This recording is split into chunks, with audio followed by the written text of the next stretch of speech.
Kelompok 5 akan menjelaskan tentang pasar monopoli, pasar persaingan monopolistik, dan pasar oligopoli.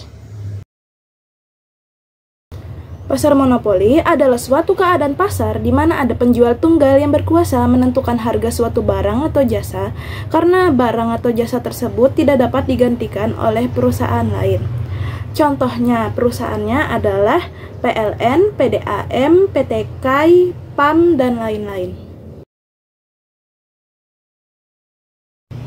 Selanjutnya, ada ciri-ciri pasar monopoli. Yang pertama, menguasai penentuan harga. Dengan hanya ada satu penjual, maka keputusan harga ditentukan oleh monopolis, sehingga penjual tunggal tersebut dapat mengontrol harga pasar. Yang kedua, barangnya unik. Maksudnya barangnya unik adalah pasar monopoli tidak dapat digantikan oleh perusahaan. Seperti saya bilang contohnya tadi ya, PLN, PDAM, PAM, dan lain-lain. Yang ketiga, mempromosikan penjualan secara iklan kurang dipedulikan karena hanya pasar monopoli satu-satunya perusahaan dalam industri yang tidak perlu promosi penjualan secara iklan. Tapi bukan berarti penjualan secara iklan tidak penting. Iklan juga menaikkan reputasi baik bagi masyarakat di luar sana. Yang keempat, tidak mempunyai barang pengganti yang mirip. Artinya, barang yang dihasilkan perusahaan tidak dapat digantikan oleh barang lain yang ada dalam perekonomian, begitu juga dengan kegunaannya. Selanjutnya, faktor-faktor penghalang memasuki pasar monopoli atau dalam kurung entry barriers. 1. Hak paten dan hak monopoli. Hak monopoli yang diberikan pemerintah kepada penemu dalam kurung investor atau pencipta dalam kurung kreator disebut paten. Sedangkan hak yang diberikan oleh pemerintah kepada seseorang untuk menjadi pemasok tunggal untuk sesuatu barang pada suatu daerah tertentu disebut hak monopoli. Kedua, skala produksi yang ekonomi.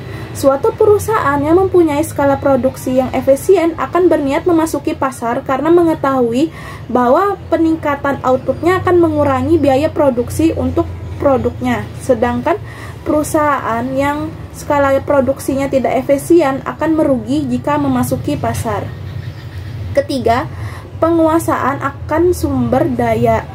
Ada 3 kemungkinan bagi perusahaan untuk mencapai keseimbangan dalam monopoli. Yang pertama, perusahaan memperoleh laba normal jika biaya rata-rata sama dengan pendapatan rata-rata.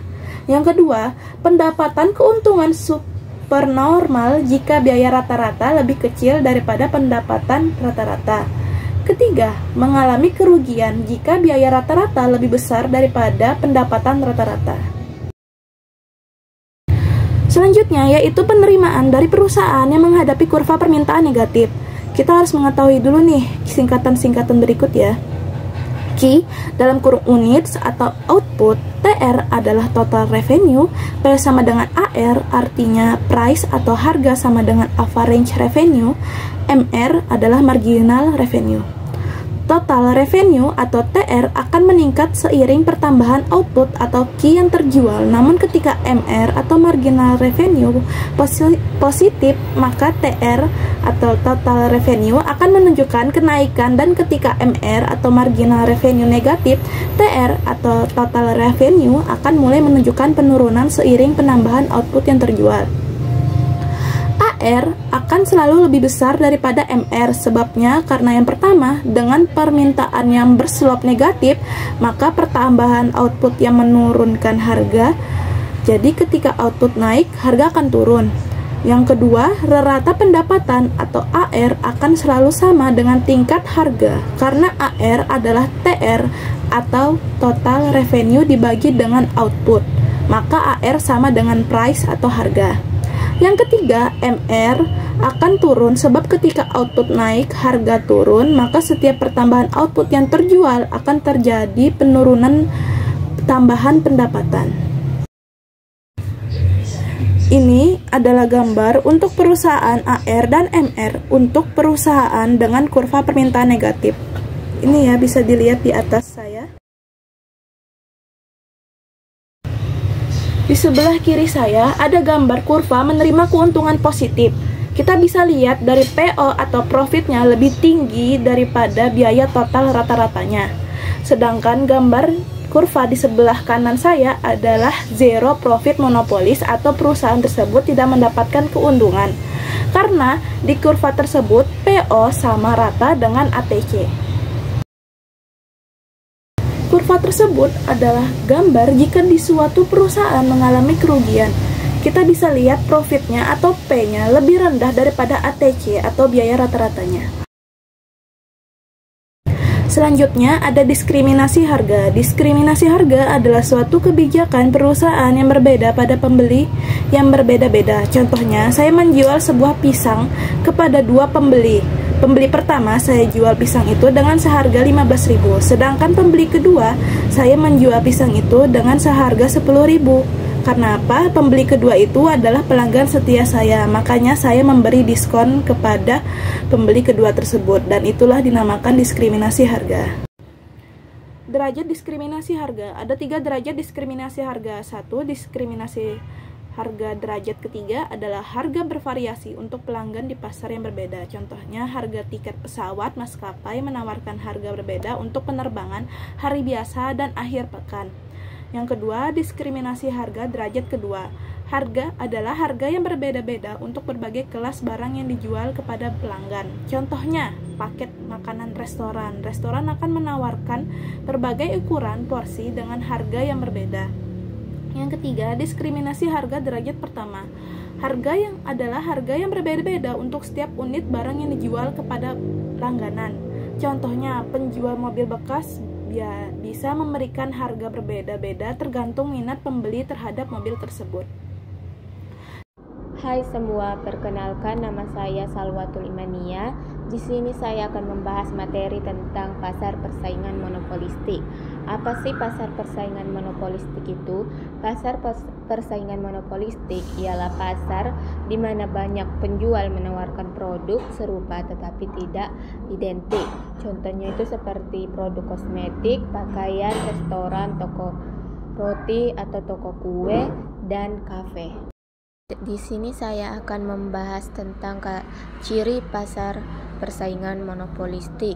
Yang pertama itu produknya terdiferensiasi, artinya kerjasama namun berbeda dalam berbagai hal, misalnya kualitas penampakan fisik, kemudian reputasi brand dan sebagainya. Karakteristik yang kedua yaitu highly substitutable, artinya barang substitusinya itu banyak sehingga elastisitas permintaannya adalah elastis. Dan karakteristik yang ketiga itu free entry and exit. Karakteristik dalam pasar persaingan, jika ternyata dalam pasar itu menguntungkan akan menarik perusahaan lain untuk ikut masuk ke dalam pasar. Sebaliknya, jika rugi akan ada produk yang hilang dari pasar. Artinya perusahaan itu keluar dari pasar. Nah, di sini saya akan membahas tentang equilibrium di pasar persaingan monopolistik. Bagaimana equilibrium di pasar ini, yaitu masing-masing perusahaan dalam monopolistik itu akan menghadapi kurva permintaan yang elastis. Tadi kita sudah bahas perusahaan itu akan berproduksi saat MR sama dengan MC dalam jangka pendek itu memungkinkan adanya profitnya itu akan nol. Kenapa? Karena tadinya ada mekanisme free entry dan exit tadi. Nah, saat perusahaan itu menghasilkan profit, akan menarik perusahaan lain ke dalam pasar, sehingga menurunkan permintaan dan sebaliknya. Mekanisme ini akan menyebabkan profitnya menjadi nol. Jadi persaingan monopolistik ini karakteristiknya ada sebagian yang mirip pasar persaingan dan ada sebagian yang mirip pasar monopoli. Saat karakteristiknya adalah dalam jangka pendek, ada profit, dalam jangka panjang profitnya nol. Ini mirip pasar persaingan sebaliknya. Kalau bagaimana memproduksinya itu saat MR sama dengan MC, ini mirip dengan pasar monopolis. Nah, di sini saya akan membahas kurva permintaan jangka pendek. Oke, kita lihat gambar adalah DSR.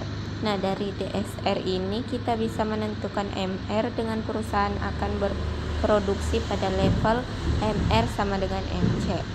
Fotonya kita tentukan, kita tarik ke bawah, inilah kuantitas di equilibriumnya. kualitas keseimbangan berproduksi pada level QSR, dan harganya kita tarik ke kurva permintaan kurva DSR dan harganya di PSR. Nah, kita lihat di sini P lebih besar daripada MG. Ada monopoli power di sini dan dalam jangka pendek perusahaan itu bisa memperoleh profit sebagai area yang berwarna kuning. Kita coba mempelajari profit adalah selisih antara P dikurang AC dan kita kalikan dengan kuantitas. Nah, di sini saya akan membahas tentang kelebihan pasar persaingan monopolistik. Ada 5 kelebihan pasar persaingan monopolistik. Yang pertama itu inovasi produk. Diferensi mendorong produsen untuk berinovasi dan menciptakan produk yang lebih menarik dan berkualitas untuk memenangkan persaingan. Yang kedua, banyak pilihan untuk konsumen. Itu seperti konsumen dapat memilih dari berbagai variasi produk sesuai dengan preferensinya, anggaran, dan kebutuhan mereka. Dan yang ketiga itu kualitas pelayanan. Untuk membedakan diri dari pesaing, perusahaan sering berusaha meningkatkan kualitas layanan atau memberikan nilai tambah. Dan yang keempat itu masuknya produsen baru.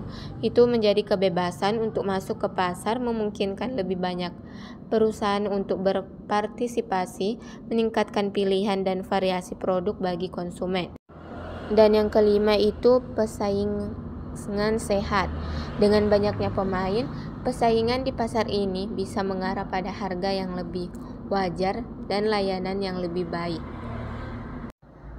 Selain kelebihan, adapun kelemahan pasar persaingan monopolistik. Yang pertama itu pemborosan sumber daya, diferensiasi yang berlebihan, dan promosi yang intensif dapat membuat produsen menghabiskan banyak biaya tanpa meningkatkan nilai produk secara signifikan. Yang kedua itu harga tidak pesaing sempurna, karena setiap produsen memiliki kekuatan tertentu dalam menentukan harga.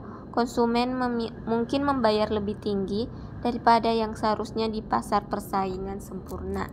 Dan yang ketiga itu kualitas produk tidak konsisten. Beberapa produk mungkin hanya berbeda dalam tampilan atau promosi, tanpa perbedaan nyata dalam kualitas yang bisa mengecoh konsumen. Dan yang keempat itu skala ekonomi yang terbatas. Karena pasar ini terdiri dari banyak pemain kecil, perusahaan mungkin kesulitan mencapai skala ekonomi yang optimal, sehingga biaya per unit lebih tinggi dibandingkan monopoli atau oligopoli. Dan yang kelima itu potensi monopoli sementara. Produsen yang berhasil menciptakan citra merek yang kuat bisa memiliki kekuatan pasar sementara yang memungkinkan mereka untuk menaikkan harga. Materi selanjutnya yaitu tentang pasar oligopoli. Apa itu pasar oligopoli? Pasar oligopoli adalah pasar yang jumlah produsen atau penjualnya lebih sedikit dibandingkan dengan jumlah konsumennya. Artinya, pada pasar oligopoli hanya ada beberapa produsen saja yang menguasai sebagian besar pasar. Biasanya hanya lebih dari 2 dan kurang dari 10. Selanjutnya yaitu ciri-ciri pasar oligopoli. Ciri yang pertama yaitu barang yang dijual bersifat homogen atau satu jenis. Artinya produk yang dihasilkan pada pasar oligopoli ini memiliki kualitas dan karakteristik yang serupa atau sama. Contohnya itu seperti minyak, gula, dan beras. Ciri yang kedua yaitu sedikitnya produsen atau penjual. Artinya produsen pada pasar oligopoli ini itu terbatas atau tidak banyak. Ciri yang ketiga yaitu strategi pemasaran yang kuat. Pada pasar oligopoli ini identik dengan strategi pemasarannya yang kuat. Contohnya itu dengan periklanan. Periklanan ini sangat dibutuhkan oleh produsen oligopoli untuk mempromosikan produknya dengan tujuan menarik minat konsumen. Ciri yang keempat yaitu harga yang relatif sama dengan perusahaan lain. Nah, ini berkaitan pada ciri yang pertama tadi, yaitu barang yang dijual bersifat homogen atau sejenis. Nah, karena produk yang mereka jual sejenis, tentu harganya tidak akan jauh berbeda antar produsen. Hal ini mereka lakukan agar tetap kompetitif. Ciri yang terakhir yaitu produsen baru sulit memasuki pasar. Nah, ini disebabkan persaingan yang begitu ketat antar produsen, sehingga sulit bagi produsen baru untuk bersaing. Selanjutnya yaitu jenis-jenis pasar oligopoli. Jenis yang pertama yaitu oligopoli dengan diferensiasi produk, yaitu produk yang dihasilkan antar produsen berbeda. Nah, artinya produk yang mereka hasilkan ini mempunyai perbedaan, baik itu dari fitur, kualitas, desain, merek, dan lain-lain. Contohnya yaitu produsen HP. Nah, HP ini kan banyak mereknya seperti Vivo, Oppo, Samsung, dan lain-lain. Masing-masing merek ini pasti memiliki fitur, kualitas, dan desain yang berbeda, walaupun yang mereka jual itu sama-sama HP. Jadi intinya, pasar oligopoli dengan diferensiasi produk ini serupa tapi tidak sama. Jenis yang kedua yaitu oligopoli non-kolusi, yaitu antar produsen tidak saling bekerja sama namun tetap memperhatikan pesaingnya. Nah, artinya masing-masing produsen ini memiliki keputusannya sendiri tentang harga dan produknya. Walaupun demikian, mereka tetap memantau langkah-langkah dari pesaingnya. Hal ini bertujuan untuk pengembangan bisnis mereka dan agar tidak kalah saing dengan kompetitornya. Jenis yang ketiga yaitu oligopoli kolusi, yaitu antara produsen saling bekerja sama atau berkolaborasi. Nah, mereka bekerja sama dan membuat kesepakatan dalam mengatur harga dan jumlah barang yang akan mereka produksi. Tujuannya yaitu untuk keuntungan bersama dan mengurangi persaingan. Jenis yang keempat yaitu oligopoli homogen, yaitu antar produsen menjual produk yang sama. Contohnya itu seperti produsen minyak goreng. Nah, minyak goreng ini kan ada beberapa merek kayak Bimoli, Fortune, dan Vilma, atau lain-lain. Nah, walaupun mereknya ada banyak, tapi tetap aja jenis produk yang mereka jual itu berbahan dasar yang sama, yaitu minyak. Selanjutnya yaitu faktor-faktor terbentuknya pasar oligopoli. Di sini faktornya yaitu ada 6. Yang pertama, biaya masuk yang tinggi. Nah, biaya atau modal awal yang dibutuhkan buat masuk ke pasar oligopoli ini itu besar, jadi akan sulit bagi produsen baru untuk bersaing. Yang kedua, skala ekonomi. Perusahaan besar akan diunggulkan dalam memproduksi barang karena biayanya yang lebih rendah, sehingga akan sulit bagi produsen kecil untuk tetap bersaing. Yang ketiga, paten dan lisensi. Jadi ada perlindungan hukum terhadap inovasi yang dihasilkan. Artinya produk yang dihasilkan ini nggak bisa sembarangan ditiru atau diplagiat karena ada hukum yang mengaturnya. Nah, lagi-lagi perusahaan lama akan diunggulkan yang membuat produsen baru sulit untuk bersaing karena harus berinovasi lebih dalam menghasilkan produk supaya nggak kena plagiarisme. Yang keempat, keterbatasan sumber daya. Jadi, perusahaan besar itu akan lebih mudah mengakses sumber dayanya. Hal ini akan membuat produsen baru itu sulit mendapatkan sumber daya karena aksesnya terbatas. Secara otomatis, ini akan menyulitkan produsen baru untuk bertahan dalam persaingan pasar. Yang kelima yaitu strategi harga. Perusahaan dalam pasar oligopoli ini sering saling mempengaruhi dalam penetapan harga, sehingga menciptakan kondisi pasar yang stabil. Yang keenam, diferensiasi produk. Produk yang unik atau memiliki brand yang terkenal, ini akan menciptakan loyalitas pelanggan karena mereka sudah percaya dengan brand lama. Sehingga hal ini akan membuat produsen baru itu sulit mendapatkan konsumen. Selanjutnya, penentuan harga dan output dalam pasar oligopoli. Penentuan harga dan output dipengaruhi oleh tinggi dan rendahnya diferensiasi. Artinya, semakin tinggi diferensiasi, maka akan semakin kecil pula ketergantungan antar produsen. Sebaliknya, jika semakin rendah diferensiasi, maka akan semakin besar pula ketergantungan antar produsen. Selanjutnya, kelebihan dari pasar oligopoli. Yang pertama yaitu inovasi produk semakin berkembang. Hal ini disebabkan karena terjadinya persaingan yang ketat antar produsen. Nah, hal ini akan membuat produsen ini tuh berlomba-lomba melakukan pengembangan terhadap produk yang dihasilkan. Kelebihan yang kedua, konsumen bebas memilih produk.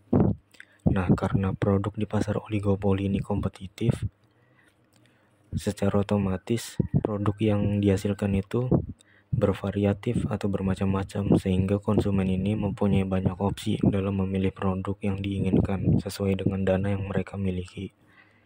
Selanjutnya, kelemahan dari pasar oligopoli. Yang pertama, memerlukan biaya yang besar.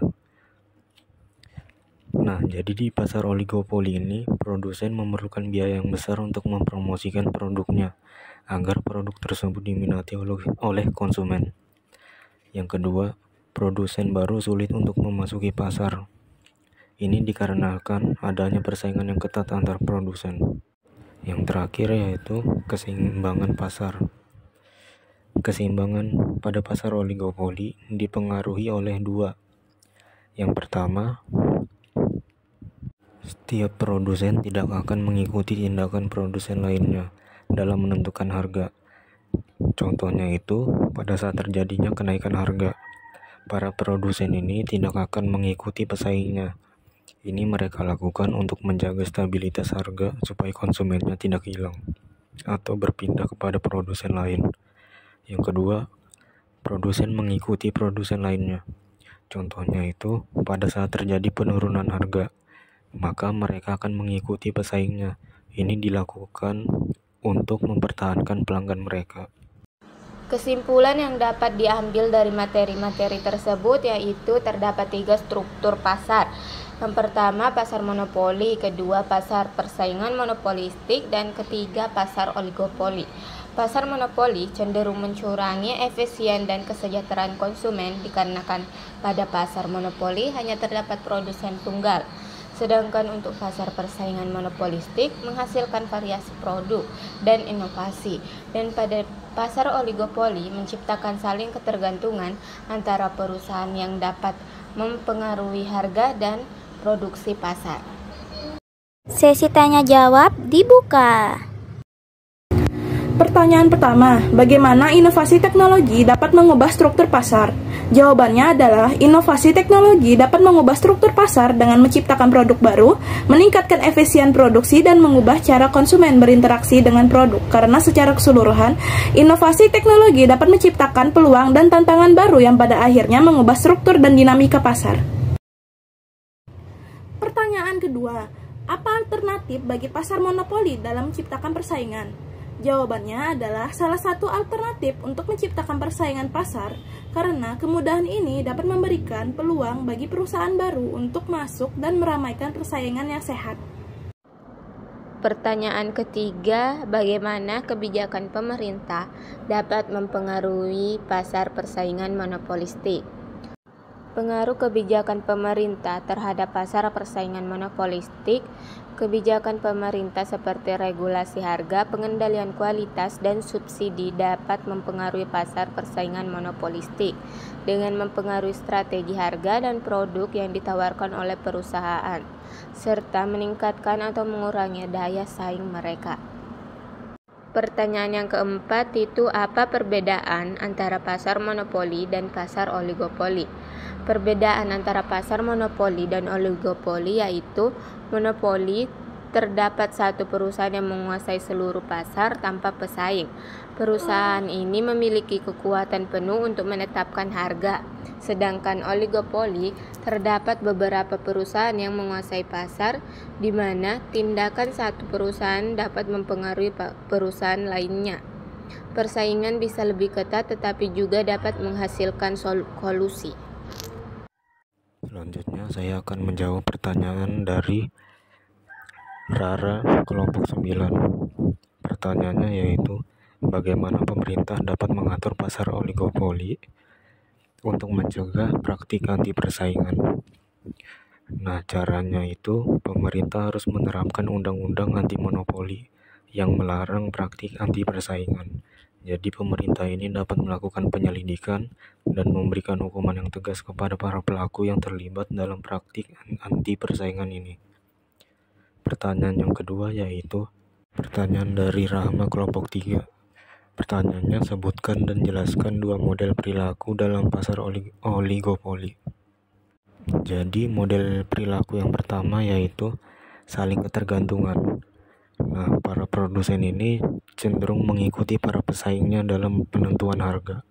Contohnya itu, jika satu perusahaan menurunkan harga, maka perusahaan lainnya akan ikut menurunkan harga juga. Ini mereka lakukan agar para konsumennya ini tidak berpindah pada produsen lain. Sebaliknya, jika satu perusahaan menaikkan harga, maka perusahaan lain tidak akan mengikuti untuk menaikkan harga juga. Ini mereka lakukan agar harganya itu stabil. Perilaku model yang kedua yaitu saling bekerja sama atau berkolusi. Jadi antar produsen ini melakukan kesepakatan dalam menetapkan harga atau dalam mengatur output barang yang dihasilkan. Ini mereka lakukan untuk mengurangi persaingan dan mencapai keuntungan yang lebih tinggi. Itulah tadi penjelasan materi yang telah dijelaskan. Mohon maaf jika ada kesalahan kata maupun kesalahan ucapan. Sekian dan terima kasih.